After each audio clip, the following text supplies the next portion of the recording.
மரண தண்டனையை விதித்தது சவுதி அரேபியா. நூற்றுக்கணக்கான முறைப்பாடுகள் சவுதி அரேபியா அதிகாரிகளிடம் ஒப்படைக்கப்பட்டது. சேர்ந்த ஒரு ஏழை குடும்பத்தில் பிறந்த விவசாய குடும்பத்தில் பிறந்த அனோயன் என்ற இளைஞர் தான். இஸ்லாமிய சமூகத்தில் இருப்பவர்கள் பெரும்பாலான தன்னுடைய அறிவை இழந்து உணர்ச்சி வசப்பட்டு அவர் இந்த கருத்தை தெரிவித்து விட்டார். ஆகவே சுப்பிரமணியம் வாயிலா ஜீவன் தாக்கப்பட்டிருந்தது கல்முனையில். அந்த இளைஞர் அந்த சமூக ஊடகங்கள் வாயிலாக யாருமே ஏற்றுக்கொள்ள முடியாத, யாருமே எதிர்பார்க்காத, யாருமே செய்யக்கூடாத ஒரு முடியாது எந்த ஒரு மதமாக இருந்தாலும் சரி, அது இந்து, கிறிஸ்தவம், இஸ்லாமிய எந்த மதமாக இருந்தாலும் யாரும் யாரையும் அவமதிக்க கூடாது.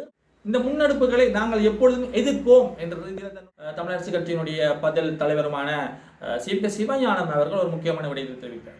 அனைவருக்கும் தெரியும், சவுதி அரேபியா என்பது மிகவும் ஒரு கடுமையான தண்டனையை வழங்கக்கூடிய ஒரு நாடு. அந்த நாட்டிடம் அம்பிட்டால் யாருமே தப்பிக்க முடியாது என்ற சூழ்நிலை தான் காணப்படுகிறது.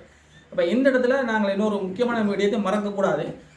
அண்மையில் ரியானா என்ற பெண்மணிக்கு நிகழ்ந்ததையே நாங்கள் மறக்கக்கூடாது. அது மறக்க முடியாத ஒரு உண்மையாகும். உலக நாடுகளை வலியுறுத்தியும் அந்த பெண்மணிக்கு மரண தண்டனையை விதித்தது சவுதி அரேபியா. அப்போ இந்த விடயங்கள் ஒரு புறம் இருக்க, இப்போ அந்த கைது சவுதி அரேபியாவில் வைத்து ஒரு இளைஞர், தமிழ் இளைஞர் ஒரு ஆள் கைது செய்யப்பட்டிருக்கிறார். அவருடைய கைதினை வலியுறுத்தி, அதாவது அவருடைய விடுதலையை வலியுறுத்தி இஸ்லாமிய சமூகத்தில் இருப்பவர்களே பெரும்பாலான மக்கள் இந்த சமூக வலைத்தளங்களூடாக அவர் விடுதலையாக வேண்டும் என்ற தங்களுடைய கருத்துக்களை பதிவு செய்யப்பட்டிருக்கிறது. ஏனென்றால் அவர் கைது செய்யப்பட்டிருப்பது சவுதி அரேபியாவில். இலங்கை போன்ற நாடுகளில் அவர் கைது செய்யப்பட்டிருந்தால் உண்மையிலே அவர்களுடைய கைது வரவேற்றிருப்பார்கள்.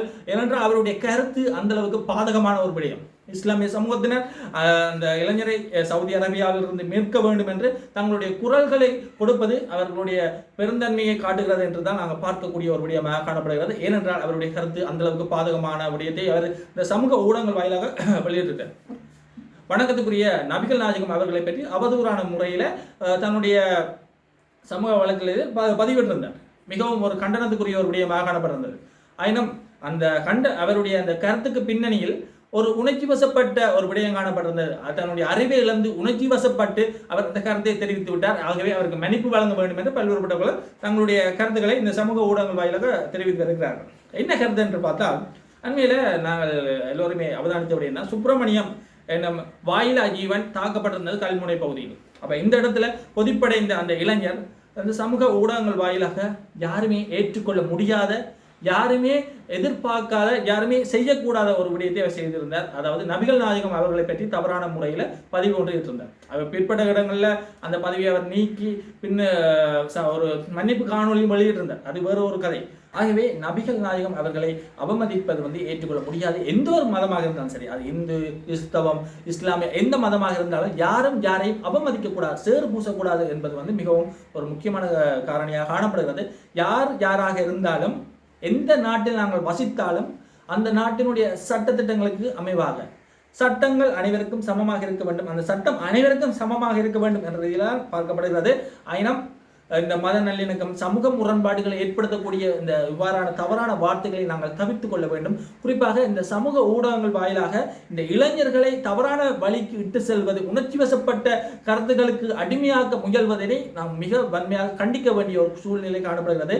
உண்மையிலேயே சுப்பிரமணியம் எனும் வாயிலா ஜீவன் தாக்கப்பட்ட ஒரு விடயம் மிகவும் கண்டனத்துக்குரிய விடயம் தான். யாருமே ஏற்றுக்கொள்ள முடியாத விடயம் தான். அது மத ரீதியாக பார்த்தாலும் சரி, வாயிலா ஜீவன் தாக்கப்பட்ட ரீதியில் பார்த்தாலும் சரி, அதனை யாரும் ஏற்றுக்கொள்ள முடியாதுதான். ஆயினும் அந்த தாக்குதல் மேற்கொண்ட அந்த இளைஞர் கைது செய்யப்பட்டிருக்கிறார். அவர் பிணையில் வந்திருக்கிறார். சட்ட நடவடிக்கை உட்படுத்தப்பட்டு வருகிறார். பொதுவாகவே இவ்வாறான விடயங்களில் உணர்ச்சி வசப்பட்ட ரீதியில் நாங்கள் எங்களுடைய கருத்துக்களை வெளியிடக்கூடாது.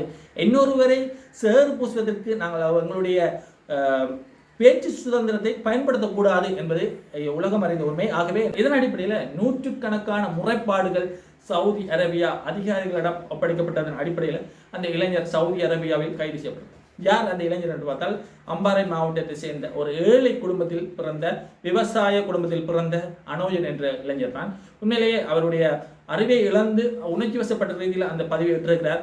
குறிப்பாக அவர் தண்டிக்கப்பட வேண்டிய ஒரு நபராக இருந்தாலும், இலங்கையின் போன்ற சிறு சிறு நாடுகளில் அவர் தண்டனைக்கு உட்படுத்தப்பட்டிருந்தால் நாங்கள் வரவேற்றிருப்போம். ஆனால் சவுதி அரேபியாவில் அவர் எவ்வாறு அதனை சமாளிக்க போகிறார் என்ற ரீதியெல்லாம் பார்க்கப்படுகிறது. உண்மையிலே மனவேதனைக்குரிய ஒரு விடயம். அவர் அந்த பதிவினை இட்டது மனவேதனைக்குரிய விடயம். இப்போ சவுதி அரேபியா போன்ற அந்த கடுமையான தண்டனைக்கு உட்படுத்தப்பட போகிறார் என்பதும் ஒரு கவலைக்குரிய ஒரு விடயமாக காணப்படுகிறது. உண்மையிலே இதனை நாங்கள் ஆழ்ந்து சிந்திக்க வேண்டும். இந்த சமூக ஊடகங்களுக்கு அடிமையாகி கிட்டத்தட்ட இந்த சமூக ஊடகங்களில் வன்முறையான கருத்துக்களுக்கு உட்படுத்தப்பட்டு அல்லது ஒரு மனிதனுடைய அறிவை இழக்கக்கூடிய சுயநல சில வலைத்தள பக்கங்கள் இந்த இளைஞர்களை ஈர்த்து அவர்களை தவறான வழியில் இட்டு செல்கிறதா என்றதை நாங்கள் பார்க்க வேண்டும். மத வன்முறைகளை நாங்கள் என்றுமே ஏற்றுக்கொள்ள முடியாத ஒரு விடயம். அது சமூக ஊடகமாக இருந்தாலும் சரி, சமூகமாக இருந்தாலும் சரி, இந்த மத வன்முறைகளை நாங்கள் தவிர்க்க வேண்டும் என்பது அனைவராலும் ஏற்றுக்கொள்ளப்பட்ட விடயம். உண்மையிலேயே இந்த இஸ்லாமிய சமூகத்தினர் இந்த இளைஞர் விடுதலையாக விட வேண்டும், அவருக்கு மன்னிப்பு வழங்கலாம் என்ற ரீதியில் தங்களுடைய கருத்துக்களை பதிவிட்டு வருவது மிகவும் வரவேற்கக்கூடிய ஒரு விடயமாக காணப்படுகிறது. குறிப்பாக இன்னொரு முக்கியமான விடயத்தை பார்க்கணும். வடமாகாண சபையின் அவைத்தலைவரும் தமிழரசு கட்சியினுடைய பதில் தலைவருமான சி.க. சிவஞானம் அவர்கள் ஒரு முக்கியமான விடயத்தை தெரிவித்தார். வடமாகாண சபையினுடைய அதிகாரங்களையும் குறிப்பாக திணைக்களங்களையும் பறித்து விட்டு இந்த மாகாண சபை தேர்தலை நடாத்த இப்ப இருக்கிற அரசாங்கம் முயல்கிறதா என்றது தன்னுடைய கருத்துக்களை பதிவு செஞ்சிருக்கிறார். குறிப்பாக பல்வேறுபட்ட கேள்விகளையும் கேட்டிருக்கிறார். குறிப்பாக அந்த தெல்லிப்பளை வைத்தியசாலை தொடர்பான விடயங்கள் அனைவரும் அறிந்த ஒரு விடயம். அங்கு அந்த வைத்தியசாலையானது மத்தியிடம் கொடுக்கப்பட வேண்டும், மத்தியின் கீழே தான் இயங்கணும் என்ற ரீதியில் ஒரு சாரார் தங்களுடைய கருத்தை பதிவு செய்கிறார்.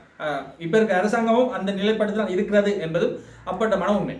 அதே நேரத்தில் அது இல்லை, அது மாகாண சபை கூடிய ஒரு விடயம், அது மாகாண சபைக்கு கீழ் தான் இயங்க வேண்டும் என்று இன்னொரு சாரான விடயங்களும் காணப்படுகிறது. இப்போ இது தொடர்பான இந்த மத்தியின் கீழ் கொண்டு செல்வதற்கான முன்னெடுப்புகள் தொடர்பாக சி.கே. சிவஞானம் அவர்கள் தெரிவித்த கருத்துக்களை எடுத்து நோக்கும்போது அவர் முக்கியமான விடயத்தை தெரிவித்தார். இந்த முன்னெடுப்புகளை நாங்கள் எப்பொழுதும் எதிர்ப்போம் என்ற ரீதியில் தன்னுடைய கருத்தை பதிவு செய்கிறார். இப்ப இருக்கிற அரசாங்கம் அந்த வைத்தியசாலை அபிவிருத்தி செய்வதுதான் தூய நோக்கம் என்ற ரீதியில இருந்தால் அது மாகாண சபைக்கு உட்பட்ட ரீதியிலே அதனை அபிவிருத்தி செய்யலாம். அதுக்கான சட்டத்திட்டங்கள் கூட காணப்படுகிறது. குறிப்பாக இது மத்திய கீழ் மட்டும் கொண்டு போனால் மட்டுமே மருத்துவர்கள் மேலே இருந்து குதிப்பார்களா என்ற ரீதியில தான் தன்னுடைய கருத்துக்களை பதிவு செஞ்சிருக்கிறார். மத்தியங்கள் கொண்டு சென்றால் மட்டும் மருத்துவர்கள் மாறிவிடுவார்களா அல்லது கூடுதலான மருத்துவர்கள் இறக்குமதி செய்யப்படுவார்களா என்ற மாதிரி தன்னுடைய கேள்விகளை கேட்ட அவர், அபிவிருத்தி என்று வந்தால் அது மாகாண சபைகளே நடத்தலாம், அதுக்கான சட்ட ஏற்பாடுகள் எல்லாம் காணப்படுகிறது என்ற மாதிரி தன்னுடைய கருத்துக்களை பதிவு செய்திருக்கிறார். அதே நேரத்தில் வடமாகாண சபையினுடைய அதிகாரங்களையும் திணைக்களங்களையும் கொஞ்சம் கொஞ்சமாக பறித்து விட்டு தான் இந்த தேர்தலை நடத்த இவர்கள் திட்டமிட்டிருக்கிறார்கள். அதன் அடிப்படையில் நாங்கள் சிந்திக்க தோணுகிறது என்ற மாதிரி அவர் தன்னுடைய கருத்துக்களை பதிவு செஞ்சவர். இப்படி எல்லாமே கொஞ்சம் கொஞ்சமாக பறித்து விட்டு அதன் பின் தான் இந்த மாகாண சபை தேர்தல் நடத்த போகிறார்களா என்ற ஒரு எண்ணப்பாடு எங்களிடம் தோன்றி இருக்கிறது என்று சி.வி.கே. சிவஞானம் அவர்கள் தங்களுடைய கருத்துக்களை பதிவு செஞ்சிருக்கிறார். அப்போ இது வந்து ஒரு பேசு பொருளாக காணப்படுகிறது. அப்போ தமிழரசு கட்சியினுடைய நிலைப்பாடு மத்தியின் கீழ் கொண்டு செல்லக்கூடாது என்பதுதான் காணப்படுவதாக இவருடைய கருத்தின் அடிப்படையில் நாங்கள் பார்க்கலாம். ஆகவே பொறுத்திருந்து பார்ப்போம் என்னதான் நடக்கிறது இலங்கை அரசியலில். இன்னொரு அதிர்ச்சியூட்டும் முக்கியமான விடயம் ஒன்றும் வெளிவந்திருக்கிறது. என்ன விடயம் பார்த்தால் இந்த வீதி விபத்துக்களில் அதிகமாக சிக்குபவர்கள் யார் என்று பார்த்தா சிறுவர்கள் என்ற ரீதியில் பார்க்கப்படுகிறது. குறிப்பாக வைத்தியசாலையில் அனுமதிக்கப்படுகின்ற நோயாளிகளுடைய எண்ணிக்கையை பார்த்தால் 10ல் 1 இந்த விபத்துகள் மூலம்தான் அனுமதிக்கப்படுகிறார்கள் என்ற ரீதியிலையும், குறிப்பாக மொத்த இறப்புகளில் 8% இறப்புகள் இந்த விபத்துக்கள் ஊடாக நடைபெறுகிறது என்ற அதிர்ச்சியூட்டும் விடயங்கள் காணப்படுகிறது. ஆகவே இதில் நாங்கள் கவனமாக கொள்ள வேண்டும். அதே நேரத்தில் இப்பொழுது அந்த டெங்கு நுளம்பானது பாரிய அளவில் தாக்கத்தை செலுத்தி வருகிறது இன்றைய இறப்பு வீதத்தில் என்று கூட பார்க்கப்படுகலாம். கிட்டத்தட்ட கடந்த காலத்தை விட இப்ப இருக்கிற இந்த நடப்பு ஆண்டானது பெருமளவிலான டெங்கு நோயாளிகளை உருவாக்கி இருக்கிறது என்ற ரீதியிலும் பார்க்கப்படுகிறது. அவதானமாக இருக்கணும் இந்த நோய் நிலைகள் சார்ந்த விடயங்களிலே என்ற ரீதியில் பார்க்கப்படுகிறது.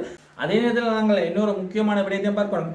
காணி சீர்திருத்த ஆணைக்குழுவின் வடக்கு வலய பணிப்பாளர் தீனா விமலன் அவர்கள் வந்து ஊடகங்களுக்கு அனுப்பி வைத்த அறிக்கையில் ஒரு முக்கியமான விடயத்தை தெரிவித்தார். என்ன விடயம் என்று பார்த்தால், காணி சீர்திருத்த ஆணைக்குழுவின் காணிகளை பயன்படுத்தும் பொதுமக்கள் இந்த டின் நம்பரை வைத்திருக்கணும், கட்டாயமாக நீ வரும்போது இந்த டின் நம்பரை கொண்டு வரணும் என்ற மாதிரி தன்னுடைய கருத்தை பதிவு செஞ்சிருக்கார்.